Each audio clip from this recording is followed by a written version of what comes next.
आप सबको जय मसीह की। इस सुबह के समय हम एक वचन अध्ययन करेंगे जो रोमियो की पत्री 8वें अध्याय के 28वें वचन से है।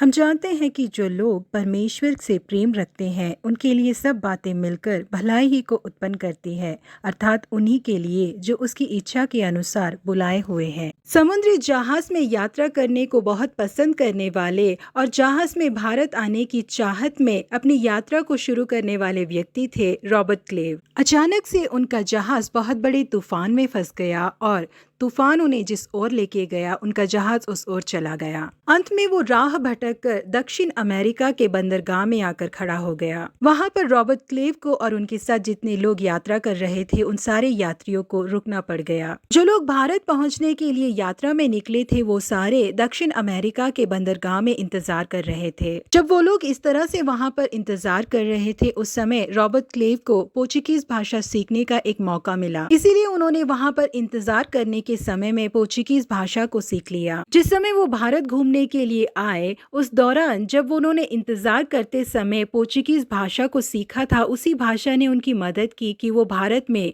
गवर्नर जनरल के पद को हासिल कर पाए। जी हाँ, रॉबर्ट क्लेव को पोर्चुगीज भाषा बोलता सुनकर ईस्ट इंडिया कंपनी के मालिकों ने उन्हें गवर्नर जनरल के पद पर नियुक्त किया। जी हाँ प्रिय परमेश्वर के लोगों, बिल्कुल इसी तरह से हमारे जीवन में भी जब हमारे चारों ओर तूफान का माहौल हो, हम जिन बात की अपेक्षा कर रहे हैं वो पूरा हुए बिना हम जब इंतजार में रहते हैं, हमें मायूस नहीं होना चाहिए, क्योंकि परमेश्वर उसके पीछे अपनी आशीषमय योजनाओं को पूरा कर रहे होते हैं। इसलिए हमें मायूस हुए बिना परमेश्वर ने हमारे लिए जो ऊंची आशीषों को रखा है उसके लिए उन्हें धन्यवाद देना चाहिए। तभी हमारे जीवन में जो बुराई आती है परमेश्वर उसे भलाई में बदल देते हैं। यूसुफ के जीवन में कई ऐसे मोड़ आए जिसके बारे में उसने कभी सोचा ही नहीं था। हो सकता है कि यूसुफ ने अपने दिल में ये सवाल किए हो कि मुझे मिद्यानियों के हाथों में क्यों बेचा गया, मुझे मिस्र देश क्यों ले जाया गया। यूसुफ को मिस्र देश ले जाना और राजा के दूसरे स्थान पर बिठाना ही परमेश्वर की योजना थी उसके लिए। यही कारण था कि परमेश्वर उसे मिस्र लेके गए और वहां पर उसे ऊंचे स्थान पर बिठाया। जी हाँ प्रिय परमेश्वर के लोगों, परमेश्वर हमारे जीवन में जिन भी चीज को अनुमति देते हैं वो हमारी आशीष के लिए ही होता है। भले ही हमारे जीवन में हमें हार का सामना करना पड़ रहा हो, हमें इंतजार करना पड़ रहा हो, हमें मायूस नहीं होना चाहिए। उनके द्वारा परमेश्वर हमारे जीवन में जिस महिमामय स्तर को लेके आने वाले हैं उसके लिए हमें परमेश्वर की महिमा करनी चाहिए। वो आप सबों को आशीषित करे। Have a blessed day.